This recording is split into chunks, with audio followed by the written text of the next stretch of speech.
Кратки најави за денешниот дневник. Со почетокот на учебната година во Охрид значително се намалува бројот на посетители. Хотелско-угостителскиот сектор со години предлага поместување на летниот распуст наместо на 1, стартот да биде на 10 или 15 септември, со тоа ќе се продолжи туристичката сезона. Велат временските прилики дозволуваат до средината на септември има топло време, топла и водата во Охридското езеро, а економскиот бенефит за локалната економија ќе биде голем. Еве сведоци сме изминатите неколку години сезоната се пролонгира, меѓутоа кога велам се пролонгира, мислам на и временските услови. Сведоци сме гледаме дека месец септември е доста топол, имаме можност се уште за тој капалишен туризам и со тоа изискува учебната година која што долги години наназад кај нас започнува на 1 септември да се пролонгира и со тоа да се овозможи шанса на оние кои што сакат да дојдат и да си го обават својот годишен одмор и во септември месец. Наместо сите настани да бидат натрупани во јули и август, потребно организирање на манифестации, концерти, културни настани, фестивали и во септември. Тоа дополнително ќе привлече туристи и ќе ја продолжи сезоната. Охрид е атрактивен и во септември, во октомври и во зима, али многу е битно овие настаниве кои ќе имаме гости во шпицот на сезоната, да речеме јули, август, тогаш ги викаме екс-југословенски пејачи и пејачки овде да прават концерти, а тогаш и нема потреба толку. Нека ја продолжат сезонава, да речеме во септември, во октомври, тогаш нека одржават концерти. Работата е во да се продолжи сезонава и во месециве кои ќе немаме многу туристи. Во септември на брегот на Охридското езеро се уште има туристи, но претежно странци од повозрастната генерација. До крајот на месец септември ќе ги има субвенционираните летови на Охридскиот аеродром од Холандија и Полска, а поголема посетеност се очекува само за викенди. За најавените содржини ќе ви информираме во дневникот кој започнува по временската прогноза. Гледајте не.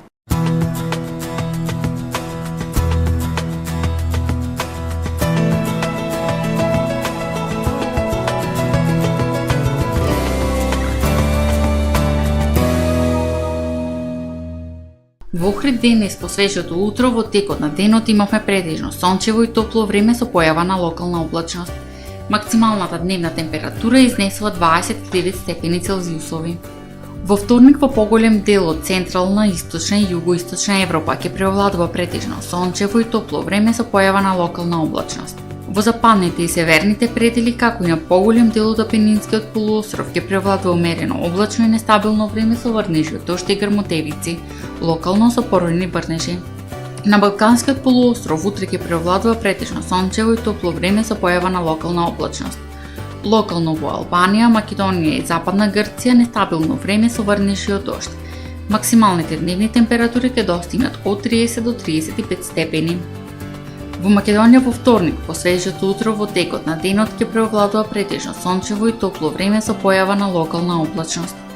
Во попладневните часови локално во северозападните, западните и југозападните предели се услови за развој на нестабилност која што може да услови нестабилно време со врнежи од дожд и грмотевици. Локално се услови за поројни врнежи и појава на невреме. Утринските температури од 10 до 21 степен, додека пак максималните дневни температури ќе достигнат од 24 до 35 степени. Во Охрид во вторник ќе преовладува претежно сончево и топло време со појава на локална облачност. Во попладневните часови се услови за развој на нестабилност која може да услови нестабилно време со врнежи од дожд и грмотевици. Минималната температура од 15 степени, додека пак дневната ќе достигне до 28 степени. Во Охрид во среда и четврток ќе превладува претежно сончево и топло време со појава на локална облачност. Утринската температура од 15 степени, додека пак максималната дневна температура ќе достигне до 29 степени. Во петок претежно сончево и топло време со појава на локална облачност. Во попладневните часови се услови за развој на нестабилност и врнежи од дожд и грмотевици. Минималната температура од 16 степени, додека пак дневната ќе достигне до 29 степени.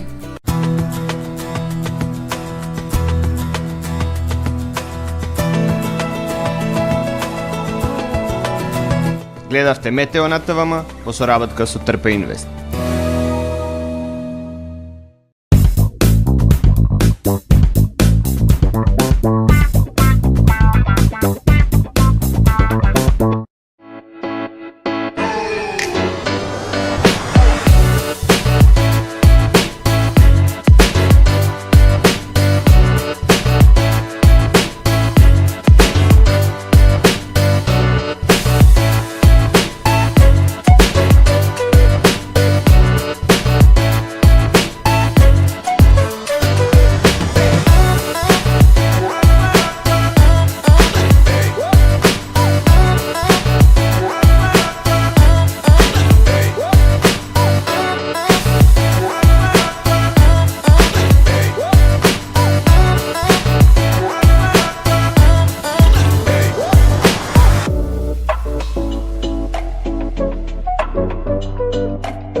Тамаро е 25 години охридски водечки лидер и препознатлив бренд.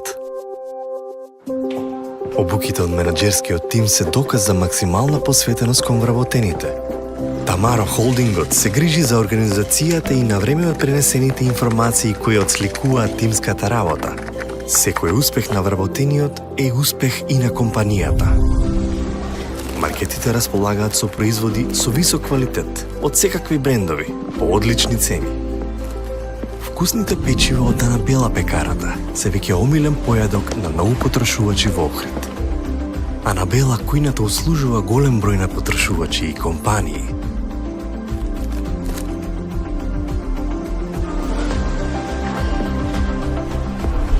Рибарата е секогаш снабдена со најразлични видови на риба и морски плодови. А месарниците располагаат со свежо месо и месни производи во секое време. Уживајте во својот охридски домакин. Тамаро, повеќе од маркет.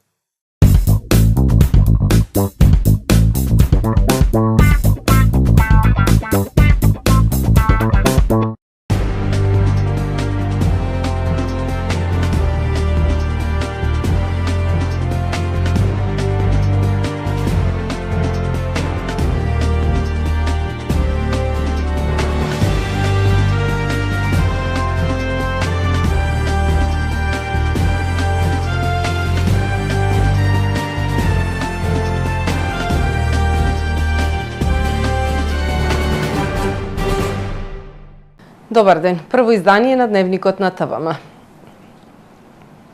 Се намалува бројот на ученици и во Охрид. Годинава за прв пат во училишна клупа ќе седнат 435 првачиња, што е за 25 помалку од лани. Цела паралелка помалку. Советот на општина Охрид даде согласност за формирање на паралелки со помал број ученици од законскиот минимум. Продолжува трендот на намалување на бројот на ученици во Охрид. Годинава во охридските училишта на првиот училишен час ке седнат 435 првачина, а лани биле 460, што е цела една паралелка помалку. Причините за намалувањето се во трендот на иселување и намалениот наталитет. Советот на општина Охрид даде согласност за формирање на паралелки со помал број ученици од законскиот минимум. Драстично, значи помал број од она што претходно сме биле навикнати. Кога станува збор нели бројот на уписот на првачина, конкретно на седницата на совет, ние ќе мора да дадеме согласно за формирање на паралелки кои што се под законскиот минимум, нели она од 24 во основните основните нели под 34 во средните училишта. 550 првачина, минатата година беа 460.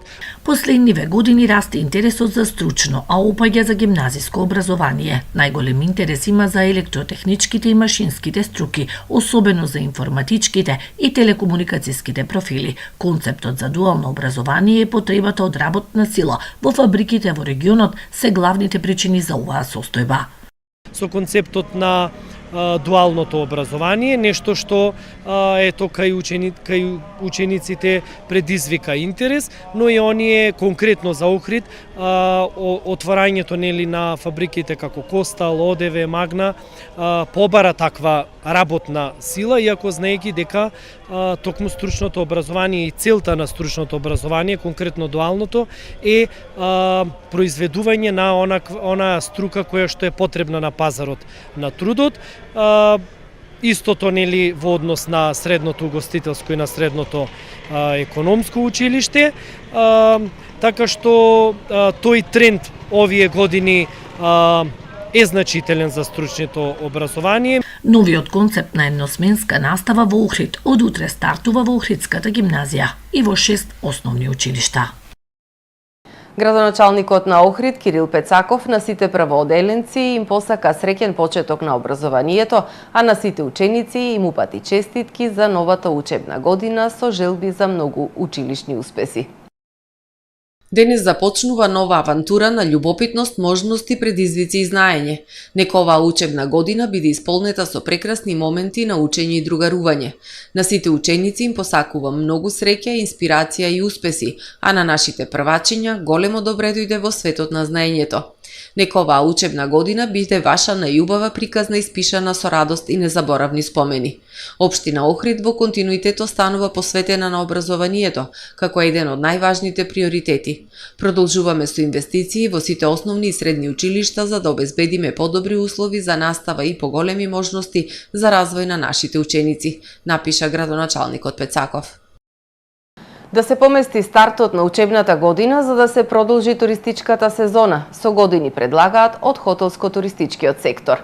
Временските прилики дозволуваат, а економскиот бенефит во локалната економија во туристичките центри ќе биде голем. Со почетокот на учебната година во Охрид значително се намалува бројот на посетители. Хотелско-гостителскиот сектор со години предлага поместување на летниот распуст наместо на 1, стартот да биде на 10 или 15 септември, со тоа ќе се продолжи туристичката сезона. Велат временските прилики дозволуваат. До средината на септември има топло време, топла и водата во Охридското езеро, а економскиот бенефит за локалната економија ќе биде голем.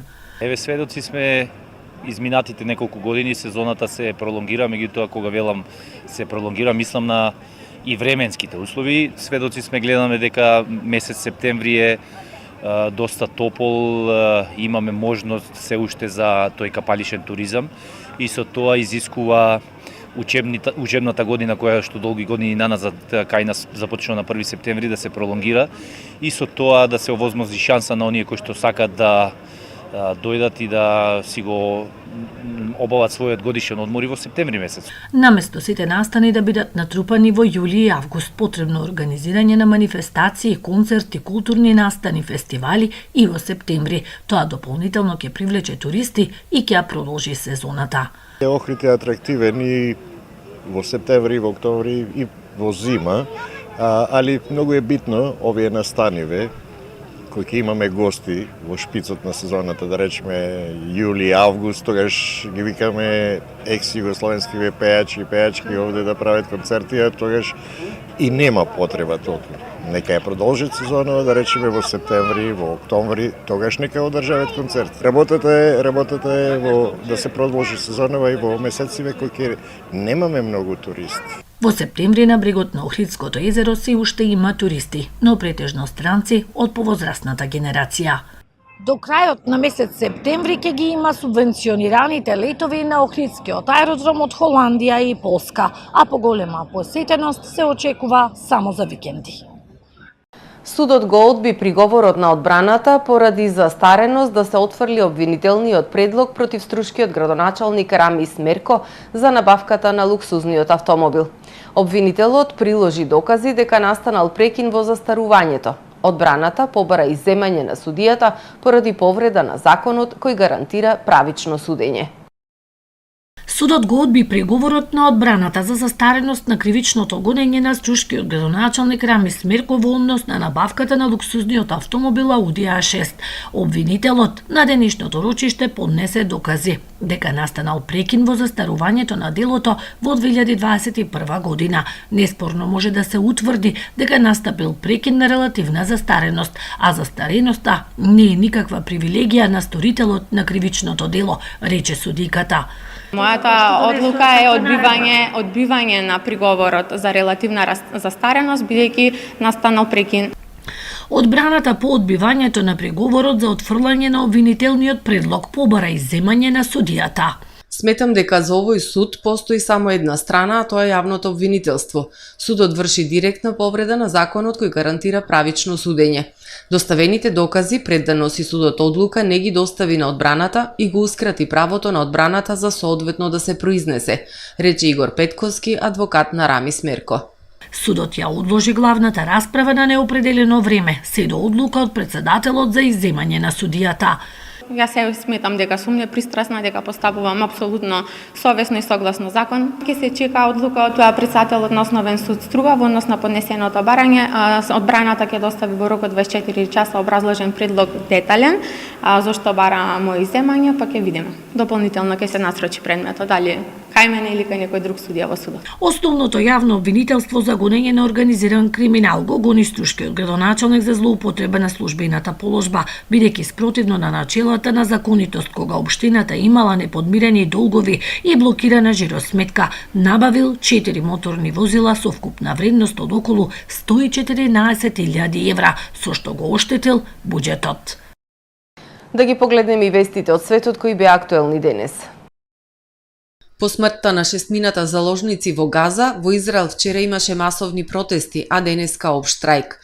Израелските медиуми пренесуваат дека околу половина милион луѓе протестирале, со барање Нетањаху да направи повеќе за да ги врати преостанатите 101 заложник и владата да се согласи на примирие. И министерот за одбрана на Израел побарал да се потпише договор за примирие. Нетањаху во говорот што го одржал за време на состанокот на Кабинетот за безбедност во врска со екзекуцијата на 6 заложници од страна на Хамас во појасот Газа рекол: првото нешто што треба да се направи во наредните 24 или 48 часа е препорака да се побара остра реакција на активностите на Хамас и да се плати цената за она што го направиле. Ако не го направиме тоа, ќе видиме повеќе вакви убиства, рекол Нетањаху. Руското министерство за вонредни ситуации соопштило дека се пронајдени телата на сите 22 лица кои биле во хеликоптерот кој се урна на Камчатка. Хеликоптерот Ми-8 со 19 патници и тројца членови на екипажот полетал од базата во близина на вулканот Ваказец на Камчатка, но најверојатно поради лошите временски услови и слабата видливост се срушил набргу по полетувањето. Руската државна новинска агенција РИА Новости, повикувајќи се на Министерството за вонредни ситуации, соопштила дека била започната истрага за можна пилотска грешка или технички дефект. Повеќе од 150.000 луѓе останале без електрична енергија во Јужна Австралија, поради силните ветрови со јачина од повеќе од 110 км на час и дождовите кои ги зафатија Нов Јужен Велс и Викторија. Училиштата се затворени, а една жена загинала откако дрво паднало врз автомобилот. Премиерката на Викторија предупредила дека ќе бидат потребни до 3 дена за да се реши проблемот со прекинот на електричната енергија. Властите во Нов Јужен Велс се загрижени дека ветровите ќе го зголемат ризикот од пожари. Крајбрежните области пак се погодени од висока плима, во некои случаи голтајки и песочни дини. Луѓето се предупредени да избегнуваат непотребни патувања. Китот за кој постоја сомневања дека бил трениран како руски шпион е пронајден мртов во Норвешка. Телото било пренесено на испитувања. Основачот на Организација за заштита на животните изјавил дека причината за смртта на китот не е позната и дека немало видливи повреди на неговото тело. Овој кит за прв пат бил забележан во норвешките води пред 5 години. Неговото забележување предизвикало внимание бидејќи белуга китовите ретко се гледаат толку јужно од Арктикот. Поради тоа, Норвешката агенција за разузнавање спровела истрага и соопштила дека китот веројатно бил трениран од руската армија, бидејќи бил навикнат на луѓе и имал камера прицврстена на него, на која пишувало опрема од Санкт Петерсбург, што поттикнало шпекулации дека китот можеби се користи за шпионирање. Москва не одговорила на ваквите обвинувања. Почитувани гледачи, го завршуваме првиот дневник на ТВМ. Ви благодарам за вниманието со кое не следевте. Пријатно!